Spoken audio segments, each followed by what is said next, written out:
जय हिंद। दोस्तों, स्वागत है आप सभी का आपके अपने YouTube channel SKS online study पे। तो दोस्तों, आज की इस वीडियो में हम लोग देखने वाले हैं क्लास 10th बायोलॉजी के चैप्टर नंबर 9। दोस्तों, यह बायोलॉजी का लास्ट चैप्टर होने वाला है। पिछले जितने भी चैप्टर को हम लोगों ने देखा वो सभी काफ़ी ज़्यादा आपके एग्ज़ाम के लिए इम्पोर्टेंट था, और ये भी चैप्टर दोस्तों आपके एग्ज़ाम के लिए काफ़ी ज़्यादा इम्पोर्टेंट होने वाला है। तो दोस्तों, आप लोग इस वीडियो को ध्यान से और अंत तक ज़रूर देखिएगा। तो चलिए, आपके समय को बिना वेस्ट किए आज की इस वीडियो को शुरू करते हैं। तो दोस्तों, हमारा फर्स्ट क्वेश्चन है, निम्नलिखित में से कौन सा ऊर्जा का प्रदूषण मुक्त स्रोत है? तो आपका ऑप्शन है ए सौर ऊर्जा, बी जल वैद्युत ऊर्जा, सी पवन ऊर्जा और डी इनमें से सभी। तो इसका राइट आंसर हो जाएगा ऑप्शन नंबर डी, इनमें से सभी। पूछा जा रहा है कौन सा ऊर्जा प्रदूषण मुक्त ऊर्जा है, तो जितने भी ऊर्जा इसमें दिए गए हैं वह सभी प्रदूषण मुक्त ऊर्जा है। तो ऑप्शन नंबर डी इसका बिल्कुल राइट आंसर हो जाएगा। चलिए हम लोग नेक्स्ट क्वेश्चन देखते हैं।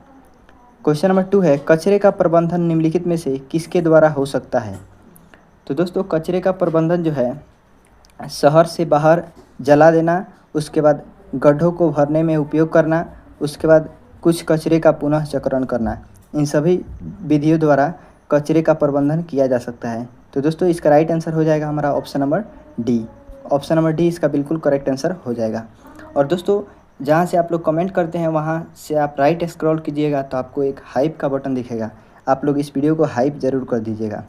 तो चलिए हम नेक्स्ट क्वेश्चन देखते हैं। अगला क्वेश्चन है, अपशिष्ट प्रबंधन की नई अवधारणा क्या है?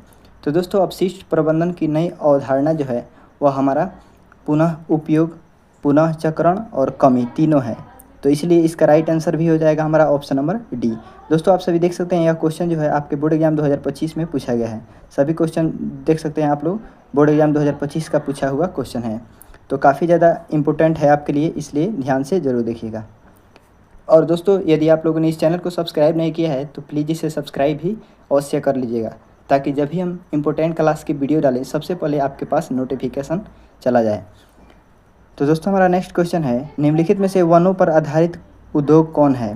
तो दोस्तों, वनों पर आधारित उद्योग जो है लाख उद्योग, कागज़ उद्योग और लकड़ी उद्योग, तीनों उद्योग जो है दोस्तों वनों पर आधारित ही उद्योग है।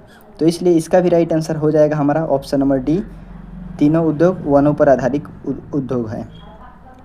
अगला क्वेश्चन है, आहर और पैन किस राज्य की जल संचयन व्यवस्था है? तो दोस्तों, आहर और पैन जो है यह हमारे बिहार राज्य की जो है यह क्या है, जल संचयन व्यवस्था है। तो राइट आंसर हमारा क्या हो जाएगा, ऑप्शन नंबर ए हो जाएगा।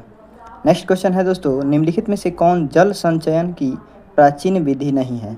तो दोस्तों, जल संचयन की प्राचीन विधि जो है इरिस जो है जल संचयन की प्राचीन विधि नहीं है, बाकी सभी हैं। तो ऑप्शन नंबर डी इसका राइट आंसर हो जाएगा। अगला क्वेश्चन कह रहा है दोस्तों, निम्नलिखित में से कौन प्राकृतिक संसाधन नहीं है? तो दोस्तों, पूछा जा रहा है प्राकृतिक संसाधन कौन नहीं है। तो दोस्तों, हमारा जो जीवधारी है ऑप्शन नंबर डी, यह एक प्रकार का प्राकृतिक संसाधन नहीं है।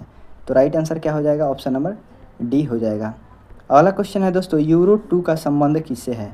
तो यूरो 2 का जो संबंध है वह हमारा वायु प्रदूषण से है। तो ऑप्शन नंबर ए जो है इसका बिल्कुल करेक्ट आंसर हो जाएगा। चलिए दोस्तों, हम लोग आगे बढ़ते हैं। नेक्स्ट क्वेश्चन है, निम्नलिखित में से कौन एक भूमिगत जल का उदाहरण है? तो भूमिगत जल का जो उदाहरण है दोस्तों, हमारा कुआं जो हो जाएगा यह एक प्रकार का भूमिगत जल का उदाहरण हो जाएगा। तो राइट आंसर क्या हो जाएगा हमारा, ऑप्शन नंबर बी हो जाएगा। नेक्स्ट है दोस्तों, निम्नलिखित में से कौन एक उभयलिंगी जंतु है? तो दोस्तों, उभयलिंगी जो जंतु है यह हमारा केंचुआ जो है एक प्रकार का उभयलिंगी जंतु के अंतर्गत आता है। नेक्स्ट है, कोर्लीफॉर्म क्या है? तो दोस्तों, कोर्लीफॉर्म जो है यह एक प्रकार का जीवाणु है। तो ऑप्शन नंबर बी हमारा राइट आंसर हो जाएगा। नेक्स्ट है दोस्तों, स्वच्छ जल का पीएच मान कितना होता है? तो आप सभी जानते हैं कि स्वच्छ जल का पीएच मान जो है 7 के बराबर होता है। आप लोगों ने केमिस्ट्री का जब ऑब्जेक्टिव देखा था तो उसमें देखा था कि स्वच्छ जल का पीएच मान 7 होता है। अगला क्वेश्चन कह रहा है, पर्यावरण दिवस किस दिन मनाया जाता है? तो दोस्तों, 5 जून को पर्यावरण दिवस के रूप में मनाया जाता है। नेक्स्ट क्वेश्चन है, गंगा कार्य योजना किस वर्ष प्रारंभ हुई थी? तो दोस्तों, गंगा कार्य योजना जो है यह हमारा वर्ष 1985 में प्रारंभ हुई थी। तो ऑप्शन नंबर बी इसका राइट आंसर हो जाएगा। अगला क्वेश्चन कह रहा है, चिपको आंदोलन किस वर्ष में आरंभ हुआ था? तो दोस्तों, यह आंदोलन जो है 1973 यानी 1973 में हुआ था। नेक्स्ट क्वेश्चन देखते हैं दोस्तों, नेक्स्ट क्वेश्चन कर रहा है सरदार सरोवर बांध किस नदी पर निर्मित है। तो दोस्तों सरदार सरोवर जो बांध है वह हमारा नर्मदा नदी पर है। तो ऑप्शन नंबर सी आपका राइट आंसर हो जाएगा। चलिए हम आगे देखते हैं। तो दोस्तों हमारा नेक्स्ट क्वेश्चन है यहाँ पे सालवर वृक्षों के वन का लगभग 1272 हेक्टेयर क्षेत्र ग्रामीणों द्वारा बहुत बुरी तरह से निम्नीकृत होने से बचाया गया। तो दोस्तों यह कहाँ का बात कहा जा रहा है। तो दोस्तों यह जो बात है वह हमारा मीदानपुर का है। मीदानपुर का जो यह घटना है यह है। तो राइट आंसर हमारा ऑप्शन नंबर ए हो जाएगा। नेक्स्ट क्वेश्चन हम लोग देखते हैं दोस्तों वनों के संरक्षण के लिए निम्नलिखित में से किन प्रक्रियाओं को नियंत्रित करने की आवश्यकता है। तो दोस्तों इसके लिए हमें पेड़ों की अंधाधुंध कटाई, अतिचारण और खनन ये तीनों को नियंत्रित करने की प्रक्रिया है। आइए दोस्तों हम लोग नेक्स्ट क्वेश्चन देखते हैं। क्वेश्चन नंबर 19 वे पदार्थ जो जैविक प्रक्रम द्वारा अपघटित हो जाते हैं वे क्या कहलाते हैं। तो दोस्तों वे क्या कहलाते हैं। तो जैव निम्नीकरणीय कहलाते हैं। Right answer option number A हो जाएगा। और दोस्तों क्वेश्चन नंबर 18 का राइट आंसर हमारा ऑप्शन नंबर डी हो जाएगा, जो कि हमने देख लिया है। नेक्स्ट है दोस्तों पर्यावरण को बचाने के लिए 3 प्रकार के आर का उपयोग किया जाता है, वे क्या हैं। तो दोस्तों वे आर जो हैं रिड्यूस, रिसाइकल और रीयूज हैं। तो right answer option number A हो जाएगा। ऑप्शन ए इसका बिल्कुल करेक्ट आंसर हो जाएगा। तो चलिए दोस्तों हम लोग आगे बढ़ते हैं और नेक्स्ट क्वेश्चन को देखते हैं। तो दोस्तों यहाँ पे हमारा क्वेश्चन नंबर 21 कह रहा है, थोड़ा सा छोटा कर लेते हैं ताकि आपको दिखे।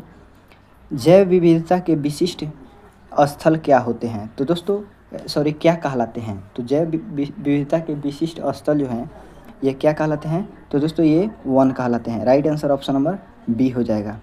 अगला क्वेश्चन जो है दोस्तों अमृता देवी बिश्नोई का संबंध किस वृक्ष के संरक्षण से है। तो दोस्तों इसका संबंध जो है खेजड़ी वृक्ष के संरक्षण से है। तो ऑप्शन नंबर ए इसका राइट आंसर हो जाएगा। अगला क्वेश्चन जो है दोस्तों हमारा प्राकृतिक जल मार्ग पर जो डैम कंक्रीट अथवा छोटे कंकड़ से बनाए जाते हैं उन्हें क्या कहते हैं। तो दोस्तों उसको हम लोग चेक डैम के नाम से जानते हैं। ऑप्शन नंबर बी इसका राइट आंसर हो जाएगा। नेक्स्ट हमारा क्वेश्चन नंबर 24 है कोयला तथा पेट्रोलियम परंपरागत ईंधन है जो किसके परिवर्तन के कारण उत्पन्न हुए हैं। तो ये जो उत्पन्न हुए हैं वे हमारा केवल प्राणियों के मृत शरीरों द्वारा, केवल वनस्पतियों के मृत शरीरों द्वारा और सागरीय प्राणियों के मृत शरीरों द्वारा। तो दोस्तों यह जो है यह समस्त के मृत शरीरों द्वारा मतलब प्राप्त होता है, उत्पन्न होता है। तो इसलिए इसका राइट आंसर जो हो जाएगा हमारा ऑप्शन नंबर डी हो जाएगा। नेक्स्ट क्वेश्चन है दोस्तों निम्नलिखित में से प्राकृतिक संसाधन कौन है। तो दोस्तों प्राकृतिक संसाधन जो है ये हमारा मृदा, जल और वन तीनों हैं। तो राइट आंसर हमारा ऑप्शन नंबर डी हो जाएगा। अगला क्वेश्चन कह रहा है दोस्तों निम्नलिखित संसाधनों में से किन्हें संपोषित रूप में उपयोग करने की आवश्यकता है। तो दोस्तों ये जो है हमारा कोयला, पेट्रोलियम और वन को संपोषित करने की आवश्यकता है। तो right answer option number D हो जाएगा। नेक्स्ट क्वेश्चन है दोस्तों विश्व में कितने प्रतिशत भाग में जल पाया जाता है। तो दोस्तों 70% भाग में जल पाया जाता है। तो ऑप्शन नंबर सी इसका राइट आंसर हो जाएगा। अगला है दोस्तों निम्नलिखित में से सबसे ऊंचा बांध कौन सा है। तो दोस्तों सबसे ऊंचा बांध जो है वह हमारा कौन सा बांध है, टिहरी बांध है। ऑप्शन नंबर ए इसका राइट आंसर हो जाएगा। नेक्स्ट क्वेश्चन है दोस्तों गंगा नदी की लंबाई कितनी है। तो दोस्तों गंगा नदी की लंबाई जो है वह 2500 किलोमीटर है। तो राइट आंसर इसका ऑप्शन नंबर बी हो जाएगा। अगला क्वेश्चन कह रहा है टिहरी बांध का निर्माण किस प्रदेश में किया गया। तो टिहरी बांध का निर्माण जो है यह उत्तराखंड में किया गया। तो राइट आंसर इसका ऑप्शन नंबर बी हो जाएगा। नेक्स्ट है उभयलिंगी जंतु कौन है नहीं है। तो उभयलिंगी जंतु जो है वह हमारा कौन नहीं है, तो मछली नहीं है। तो right answer option number D हो जाएगा। अगला है दोस्तों प्राकृतिक यहाँ पे अगला हमारा क्वेश्चन कह रहा है प्राकृतिक चयन का सिद्धांत किसने दिया। तो इस सिद्धांत को जो दिया था वह हमारा डार्विन ने दिया था। तो ऑप्शन नंबर सी इसका राइट आंसर हो जाएगा। नेक्स्ट क्वेश्चन कह रहा है दोस्तों प्रकृति में पाए जाने वाला सबसे महत्वपूर्ण अजैविक संसाधन निम्नलिखित में से कौन है।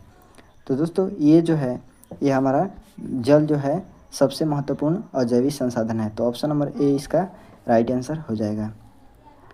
अगला क्वेश्चन है 200 सेमी से अधिक वार्षिक वर्षा वाले क्षेत्र को क्या कहते हैं।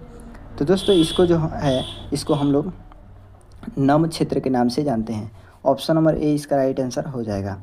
नेक्स्ट क्वेश्चन है, हिमालय प्रदेश में स्थानीय सिंचाई की व्यवस्था को किस नाम से जाना जाता था? तो दोस्तों इसको जो जाना जाता था कुलह के नाम से जाना जाता था। तो ऑप्शन नंबर बी इसका राइट आंसर हो जाएगा। नेक्स्ट क्वेश्चन है, चिपको आंदोलन के अग्रणी नेता कौन थे? तो दोस्तों सुंदरलाल बहुगुणा जो थे ये चिपको आंदोलन के अग्रणी नेता थे। अगला क्वेश्चन कह रहा है, जैव निम्नीकरणीय अपशिष्ट निम्नलिखित में से कौन है?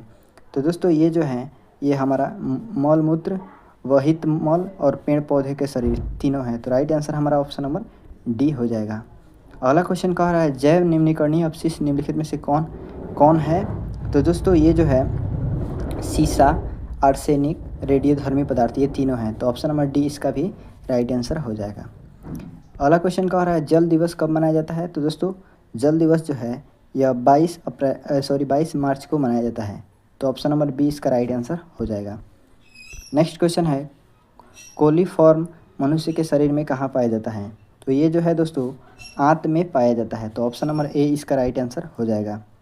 नेक्स्ट क्वेश्चन है, भारत सरकार ने बांध संरक्षण योजना कब प्रारंभ किया? तो इस योजना को दोस्तों 1970 में प्रारंभ किया गया, बांध संरक्षण योजना। अगला क्वेश्चन है, निम्नलिखित में से कौन सा पर्यावरण अनुकूलन नहीं है? तो ये जो है मोटर साइकिल से चलना जो है पर्यावरण के अनुकूलन नहीं है, बाकी सब पर्यावरण के अनुकूल हैं, यानी पर्यावरण को सुरक्षित रखने वाले हैं। नेक्स्ट है, निम्नलिखित में से कौन गंगा प्रदूषण के लिए उत्तरदायी नहीं है? तो दोस्तों इसके लिए उत्तरदायी नहीं है गंगा में मछली पालना, ये पर्यावरण गंगा प्रदूषण के लिए उत्तरदायी नहीं है, बाकी सभी गंगा प्रदूषण के लिए उत्तरदायी हैं। अगला है दोस्तों, सुरंगम किस राज्य की जल संग्रहण व्यवस्था है? तो ये जो है दोस्तों केरल की है। ऑप्शन नंबर सी इसका राइट आंसर हो जाएगा। अगला क्वेश्चन है, कर्नाटक में जल संग्रहण को क्या कहा जाता है? तो दोस्तों कर्नाटक में जल संग्रहण को हम लोग कर्नाटक में जो जल संग्रहण किया जाता है उसको हम लोग एरिस के नाम से जानते हैं। अगला क्वेश्चन है, BS4 का संबंध किससे है? तो इसका संबंध जो है वायु प्रदूषण से है। तो ऑप्शन नंबर सी इसका राइट आंसर हो जाएगा। तो दोस्तों इस प्रकार हम लोगों ने बायोलॉजी के चैप्टर नंबर 9 जो कि बायोलॉजी का लास्ट चैप्टर था इसको हम लोगों ने कंप्लीट देख लिया है। तो दोस्तों नेक्स्ट की वीडियो में हम लोग कि कौन से सब्जेक्ट का ऑब्जेक्टिव क्वेश्चन देखें आप लोग कमेंट करके ज़रूर बताइएगा। बायोलॉजी हमारा पूरा कंप्लीट हो गया। इस प्रकार हम लोगों ने फिजिक्स, केमिस्ट्री और बायोलॉजी के कंप्लीट ऑब्जेक्टिव क्वेश्चन को देख लिया है। तो दोस्तों नेक्स्ट वीडियो किस सब्जेक्ट का आएगा आप लोग कमेंट करके ज़रूर बताइएगा। तो चलिए दोस्तों मिलते हैं आपसे नेक्स्ट वीडियो में।